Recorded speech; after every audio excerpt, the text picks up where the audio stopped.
Hello, this is Joseph Gillette Sr. with Venture Capital Cross, and today's video is about AI and what's behind Project Stargate and some things XAI is working on and Elon's bid for OpenAI. So it's been a crazy few weeks in AI, and what's happened, two things in case you missed it. Project Stargate was announced, and this is a $500 billion project, which is a huge project, partially subsidized by the government with Sam Altman, who is with Trump, and he announced this project and made a couple statements, and we put it, was on Twitter, and we reblogged it, and Trump asked Altman, actually publicly in this press conference, well, talk about some of the health benefits, and Altman said, well, maybe AI will cure cancer for us, who knows? And that was interesting. And then one of the only podcasts I really follow online is Exopolitics, it's called, with Dr. Michael Salla. And the reason is because he has witnesses and whistleblowers who are not part of the mainstream narrative. And they're not even really part of the alternative narrative. It's kind of real gems and diamonds of information, things you can't find just anywhere. And I found Dr. Salla because of his book on JFK, which I had a connection to, and then I read a lot of books about JFK, and his had the most interesting research, and it's very well documented, about the connection between JFK and the German secret space program and Forrestal and NASA. And I was huge into NASA growing up in South Florida. So I was exposed to that information, and that basically the thesis, or the big elephant in the room, is that the government has secret space programs and secret programs in general that are not known to the public. And some of these are government run, some of these are private run. But the point here is that that's why we're following Exopolitics and really only a couple other podcasts. And one of his guests, which I'm going to post this also in this article, had just a mind-blowing understanding of Project Stargate and what it might mean. So AI hasn't really done anything for us yet in terms of big things. It hasn't cured cancer. It hasn't really... It's done some it can do programming tasks, it can write code, it can write articles, it can write books, it can create cool movies and pictures and stuff like that. But has AI really solved a fundamental problem like hunger or traveling faster than light, or something that's really just meaningful?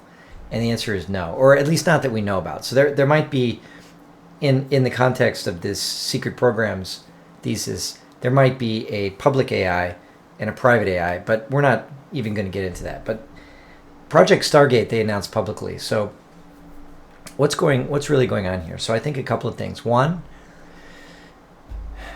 the government is never going to come out and say, oh, we've had the cure for cancer and we've been hiding it from you for 70 years. They're never going to say that. So if they wanted to take, something like the cure for cancer, and that's just a metaphor. I'm not saying that that's specifically. I think there are thousands of things that they have in these secret programs.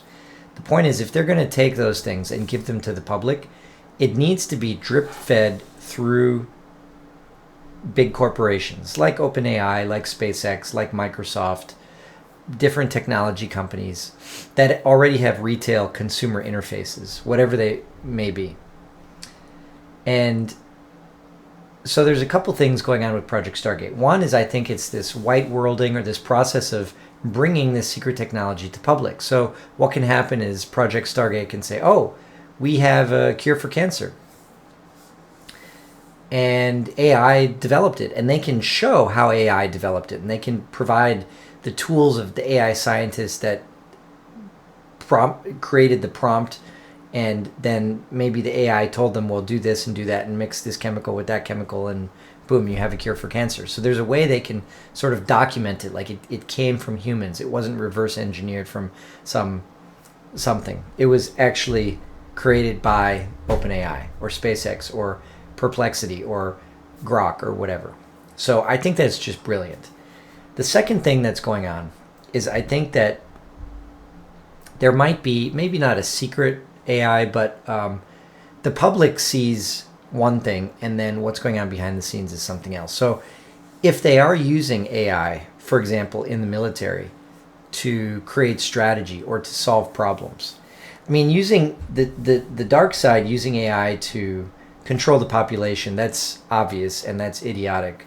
But we know what that looks like with USAID being exposed for what it is. It's not hard to figure out how they use certain messaging and certain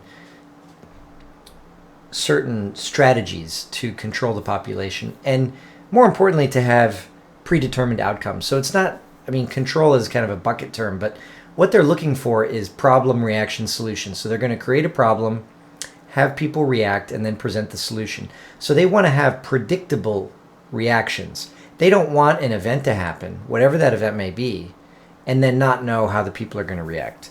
So AI has always been a good simulator for the military and for big companies. Walmart had a supercomputer in the 90s, and it completely optimized how, I mean, everything from where they place certain products in the stores to what ingredients they put on their pizza. I mean, this computer could spit out things, and it gave Walmart a huge advantage in the 90s, and a lot of people don't know about that. So the AI has really kind of been with us for a lot longer than the public realizes.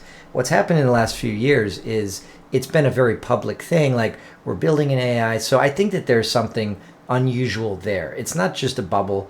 I mean, I think from a financial perspective, definitely a lot of these companies are inflated, but I think there's a reason that they're being pushed and pumped, that they're going to use AI to bring out and disclose a lot of this technology. And not only to disclosure is the first step, but once that happens, the next step is integration. Integration is really the challenge. So disclosure is I mean, in some way it's easy. You just figure out how to wait till you could leak it, for example. But integration is complicated. How do you integrate advanced technology in a society that's basically backward? I mean, we are talking about buggy people. We are the buggy people. We haven't yet advanced to the point where we're a class 2 civilization where we control the energy of stars. I mean, we still use nuclear power to boil teapots, to boil water to make coffee, right? So we're just above ants in the cosmic scale. So AI could be a big whitewash, and then also I think they're going to use it to ask these deep questions, like if we were going to cure cancer, how would we build a cure for cancer? Or if we were going to distribute med beds to the people, how would we do that? So when the good guys are in control of AI, I see that this can really be used in a very powerful way. And so I've always been a bit negative on OpenAI, not negative, but sort of bearish and cautious, not only because some of the things break when you try to use it, but there's kind of a dark side to SAM and to OpenAI that has always been a bit scary. OpenAI has always been a bit biased compared to the other models. Perplexity, not so much, and the other models that you compare it to, OpenAI sometimes spits out this, like, remember that thing where it said that all humans must die, and that was pretty creepy, and Sam Altman is getting sued, and of course they say it's just a sibling who wants money. But anyway, there's something that's always disturbed me about OpenAI and their technology and their board and the core management. So now Elon is trying to buy OpenAI and take it back to its core of being a nonprofit. And why is that? So if you take any business, whatever it may be, and you make it a nonprofit or not-for-profit, you can still make money from it, but you don't have the same kind of exploitation. And I think if we're disclosing a lot of technology, there has to be a mechanism where the greed factor is removed to a certain extent. And I have a nonprofit the Institute for Scientific Integrity and Legal Policy, and I've created this to create a new model for business and a new systemic model that in the future, as I start funding it and as our businesses grow, we can cap our salaries. And it can be a high cap. It's not about that. But at some point, how much is too much? You don't need 20 cars, maybe 2 or 3 cars if you're a family. Recently, I just downcycled, and the wife and I, and we have a kid, are sharing 1 car. And I can see the justification for 2 or maybe even 3 cars. When we lived in the South and we used to take out the trash, many neighbors had a trash car, something like that, or a truck. You can have different cars for different purposes. But having 10 cars, that's just absurd. Or collectible cars that are worth $50 million each. So the nonprofit model it's been abused by the NGOs that are using it for political purposes. But in fact, the nonprofit or not-for-profit model is a very good way to make certain things public. So let's take healthcare as an example. In what RFK is doing, and in the context of med beds that are going to be public, hopefully, if you contrast these two things, on one hand you have big pharma that has an incentive to make people sick and suffering, because that's where the money is. There's money when people are suffering. If people are healthy or dead, there's no profit. If someone's dead, you can't charge them a bill because they're dead. If someone is healthy, you can't charge them a bill because they're healthy. When someone is in pain and suffering, you can ask them for almost anything, and they'll take a loan, they'll do anything. Or if someone has stage 2, 3 cancer, that's really their ideal patient, because you can tell him, you just give us $1 million for the chemo, we can give you another 10 years of your life. What can be more valuable than that? And you have pictures of the grandkids. And then on the other hand, you have med beds, which, if let's say they're distributed for a reasonable fee that everybody can afford, and they can really fix a lot of different ailments, that should be a public service. There shouldn't be some greedy pharmaceutical executive, some Martin Shkreli behind it, that's making billions of dollars from it. And so the point is that in the case of healthcare, if you're going to shift that profit incentive away from pain and suffering, and from pain and suffering to health, there's no profit in health. So you should make some businesses should just be public services. And I think the point of Elon trying to take over OpenAI is, and obviously he has XAI, he's a competitor, so I don't think it's about that. I think it's about the direction you take with the business. And you should not be exploitative, and you should not take money and do things which are economically stupid for the whole planet and also for yourself individually. With something like AI, it has the potential to do very good and very bad. And you want to make sure you're on the good side with guardrails. And I think that's what this is about. So I think that we might see a good part of this technology that's released go into the hands of nonprofits and not-for-profits. There's this fine line distinction between a nonprofit and a not-for-profit, but they're kind of similar. You can't, the founders and the people who put money into it, like a private foundation, can't have any benefit. They can't get salaries with, of course, there's exceptions, but you really, if you're creating it, you can't get anything back. You can't have a profit from it. Of course, you can grow, so it can grow internally. And I think that's the idea here. You should have a good part of controversial and potentially dangerous industries, like even war. If we took the military and instead of giving it to private for-profit companies, it was in the hands of not-for-profits, there probably wouldn't be any war because no one's making any money, right? So, I mean, this is something to really think about with capitalism. It's not capitalism versus communism. And here's another way that the elite manipulates us.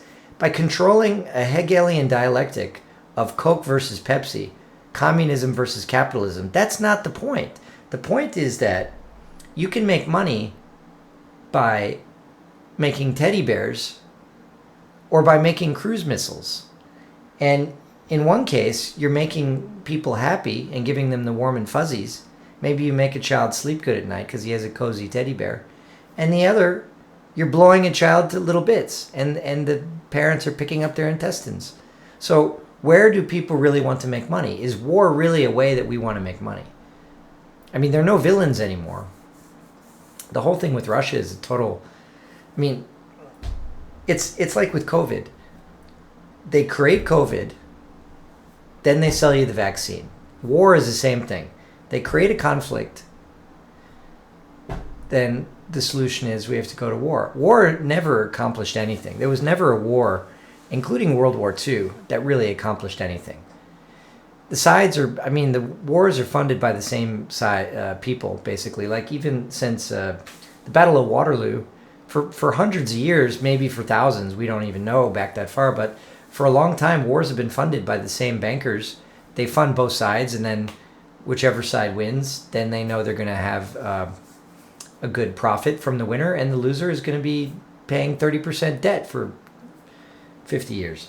So war is good business for the banks, for the weapons manufacturers, for the aristocracy. And so I think whether it's war or AI or something else, there's going to have to be a certain part of some of these potentially dangerous industries where it is a nonprofit, it is a not-for-profit, and that if we're getting technologies from other sources that are not developed by us, we've got to put that into a collective pool. So let's say that, just sake of argument, we make contact with humans on Mars, let's say. And they've been there for a long time, living underground, and they have an energy source, and it's free energy, and they give it to us. Is it really fair if we give that energy source to, let's say, Bill Gates or George Soros, who has the money to buy it, and then taxes it to all of us? Or should this go into a not-profit, and every human on the planet is a shareholder? So we have access to the technology, but if it's sold, each of us gets $1 or a penny. And then that flattens that greed curve to the point that it becomes a public service. And this is not a charity thing. This is a model for capitalism, because capitalism is good. Markets are good. Trade is good. Capitalism drove the Industrial Revolution. Capitalism drives society forward. Entrepreneurs create jobs. It's a good thing. What's bad is greed. Greed is not good. Gordon Gekko was wrong. That was a ruse. When he's saying greed is good, he's trying to say my greedy monopolist capitalism is good, but it's not. He should have kept Blue Star Airlines. If everyone was like Gordon Gekko, it would be anarchy. Think about it. These M&A guys go into a company, buy it up, leverage buyouts, break it up, sell off the pieces. It's like someone coming into your house and buying the house and then selling it room by room, selling off all the furniture because it's worth more than as a whole house with furniture in it. There'd be no society if everyone was like Gordon Gekko. So the whole argument about capitalism versus communism is nonsense. Obviously, communism doesn't work. We have Soviet Union. We have thousands of examples. That's not the point. The point is capitalism needs to go by a certain structure. You need to have sustainable business goals. And by sustainable, I don't mean sustainable from the planet perspective, but you need that too, because obviously if you drain all the resources from Earth, then you're not going to have anything at the end. You have to have a sustainable business model. So that can be what AI gives us. We can say, AI, can you please create a sustainable business model where we can make a profit, but we're going to be able to make a profit year in and year out, year in and year out, year in and year out, and it's going to grow organically and no one's getting hurt. We don't want a win-lose situation where a small percentage of the population is getting rich and then people are dying because of that. That's what we don't want. And we can use AI models to train, to keep building that until they output something that they tell us, here's what you need to do. Reorganize the economy in this way. So it's not like when AI does good, it can really help us grow. And so I think those are the two things going on with AI. One, they're going to be bringing out technology, which is secret previously, and maybe they don't want to bring it out and say, oh, we had tunnels going from New York to London and everywhere else on the planet that only a couple hundred people on the whole planet had access to. It's going to be companies that bring it out, and it's going to be companies using AI. They're going to say, oh, AI told us, there's lava tubes under the ground. You didn't know that, humans, but AI knew it. So here's where the lava tubes are. And those are natural lava tubes that go around the planet. Because what happens when lava cools, lava flows under the ground. And then when it cools, you have this glass tube. Because of what happens, it gets vitrified and the stone becomes like glass. So you have these glass tubes all over the planet that were created by volcanoes naturally a long time ago, maybe millions of years ago. So those exist. Those are real. You can, in some places like near Hawaii and I think near Shasta and some other places, you can walk in these things from the surface. They're not secret. It's just that how many people went through them? No one. Well, the military may have, but they don't share that with us. So AI is going to create a disclosure, but it's going to look like it's AI. Because let's be realistic, if the government came out and said, we have these tunnels, we have med beds, we have all this stuff, and we've been hiding it from you, there would be a revolution. I mean, people would get pissed. There'd be people that had someone that a relative died or something, and they would just flip out.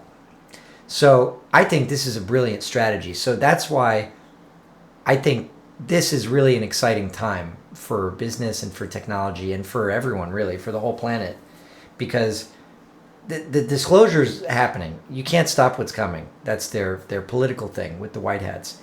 And we have lots of evidence of that. So that's true. In the last few weeks even, we've seen just tons and tons and tons of releases. The teleportation of photons is amazing. So now they can teleport a photon.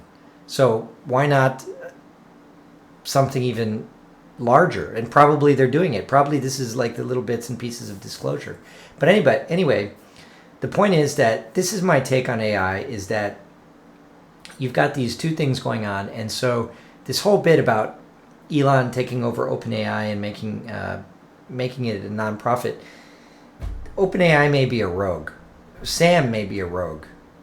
And it may be trying to put that AI back into the hands of the deep state or the dark ones. And the problem is, when you have negative AI, you could have a Terminator Skynet type of situation where the robots are taking over society and killing all humans because we're redundant. But that's only going to happen if you have a negative warmonger, like the people who controlled the planet's resources for as long as we know, pretty much, were warmongers. They thought war was a solution for everything. A war was a solution to reduce the population. I even had in my college, professor told me that war is good for the economy. During Vietnam, we used to teach that you have to bomb the village to save it. That's the only way to save the village, is to level it. How is that even possible? But they teach that war is good for the economy. For every $1 you put into the war, you get $2 back. How? You're blowing things up. I mean, what if you manufacture computers and drop them on your enemy? At least then you wouldn't be, what does a bomb do? It just blows up. I mean, the whole idea is absurd of war. So I think AI is going to help us through this adjustment, through this paradigm shift. So it's an exciting time, and that's where I would put my money. And obviously, you don't want to invest money you can't afford to lose in anything. But there's products now where you can have exposure to this asset class in a public brokerage account. And So you don't have to be a SpaceX investor or an OpenAI investor necessarily, but there are ways to access it other than just buying NVIDIA, that's not a solution too. And I'm certainly not the only person who understands all this. So I think that this is good for us in the long run. Competition is good. The whole DeepSeek thing, I did another video about it. It's total PR stunt that didn't work. But at the same token, competition is good, and I think that was a tit for tat thing because TikTok was with their turkey, like a turkey with their head on the chopping block, that almost got chopped and then didn't. And I think that the DeepSeek PR stunt was just a response to that. But that's okay. That's what we're supposed to teach the Chinese and the Russians, is how to play dirty in capitalism. You have AI, we have AI. It's a tit for tat advertising war, and an advertising war is much better than a kinetic war where people shoot each other. And I think that's the message: is let's move to an AI war or a space war, a space race. Who can get to Mars first? How about that? There are these detractors that say, "Oh, let's not spend money on Mars. Let's spend money on Earth." The problem is we've been doing that, but here's a way we can spend money on something that's exciting.